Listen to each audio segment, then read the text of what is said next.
Okay, so I'm going to read you this book, Keith Haring, The Boy Who Just Kept Drawing. And I think it's a really lovely way to give you an idea about Keith Haring's life rather than just give you just lots of boring facts about him. It's a really nice way to learn about him.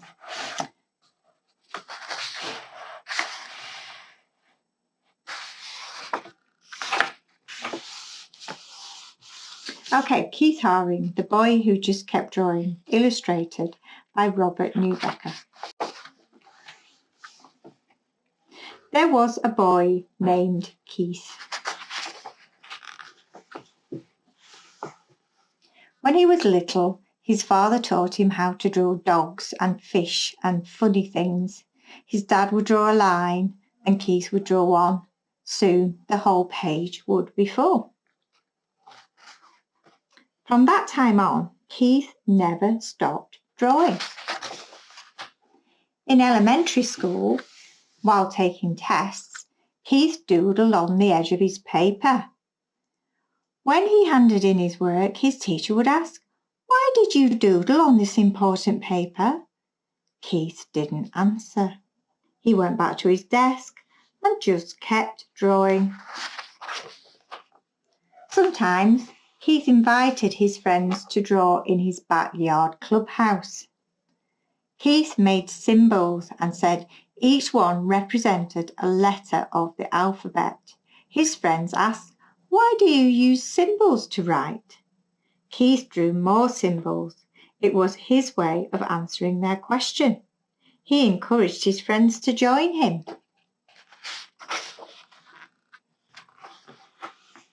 As a teenager, Keith liked to draw in his bedroom with music playing loud. He would draw on every piece of paper he could find. His mother had to yell over the music, "Why can't you turn that music down and go outside and ride your bike?" But Keith had sold his bike to buy art supplies, so he answered, "Look at the cool drawings I did," and he just kept drawing.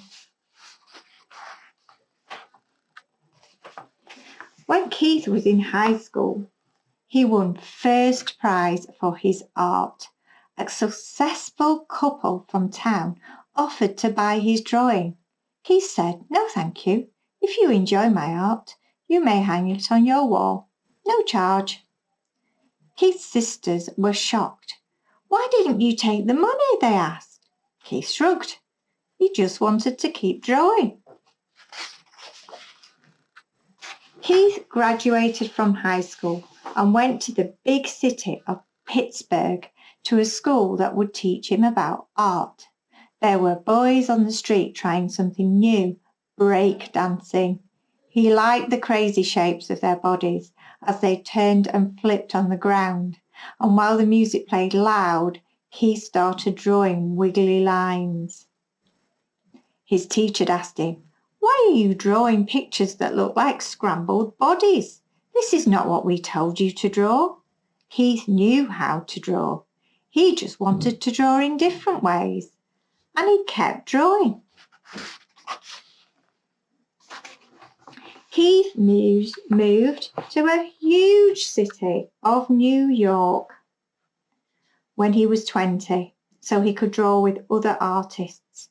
He started to draw all over the city, on walls, on sidewalks, on paper that hung on lampposts. His drawings were washed away by the rain or torn down by the street cleaners. Other artists asked Keith, "Why do you draw in places where your pictures are erased?" Keith didn't hear them. He was searching for another wall so he could keep drawing. Where Keith lived, there was trash on the street, and people didn't always say hello to each other. One day, he and his friends cleaned up 20 bags of garbage in front of a long wall. Then Keith painted square faces with smiles and body shapes dancing upside down. The neighbours liked the drawing, so stopped to say thank you. A policeman came by and lectured Keith. "Why did you do this? I have to give you a ticket because you didn't get permission." Keith paid the fine. and just kept drawing. Soon, people wanted to see more of Keith's drawing, and he was asked to display his work in an art gallery. Art was hung from floor to ceiling, and in between he painted on the walls. Keith invited everyone to come and enjoy his artwork. All of Keith's artwork sold. The gallery owner asked him, "What are you going to do with all this money?" Keith said, I read in the newspaper there are kids who don't have enough to eat. I didn't have this money yesterday and I was happy. If I don't have it tomorrow, I'll still be happy. All children need to eat. I'll send money to them." The gallery owner gasped, "Why?" Keith just smiled and started to draw again.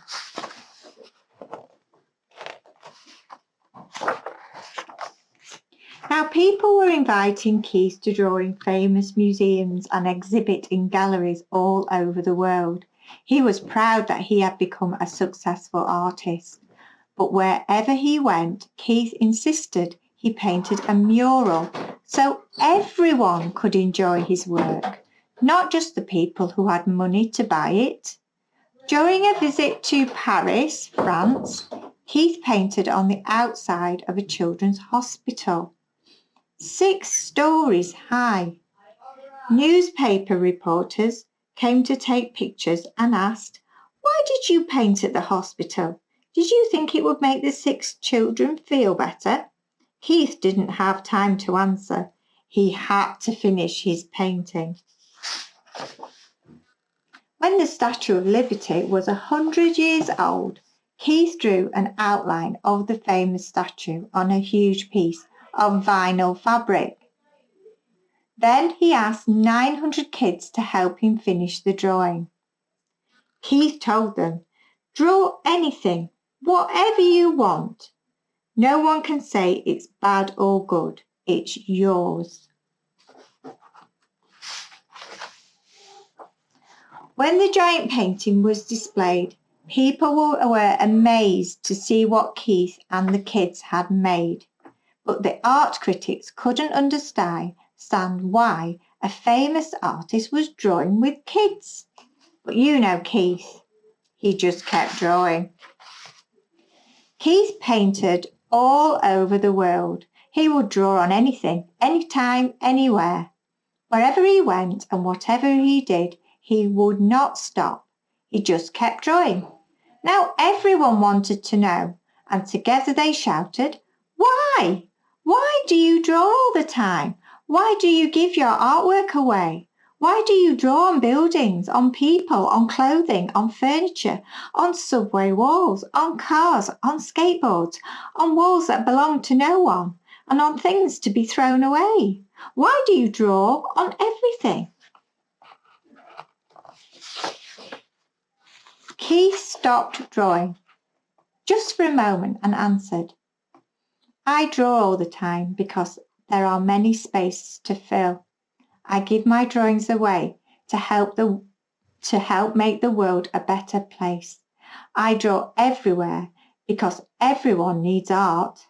Then Keith turned back to the street and took a piece of chalk from his pocket and just kept drawing.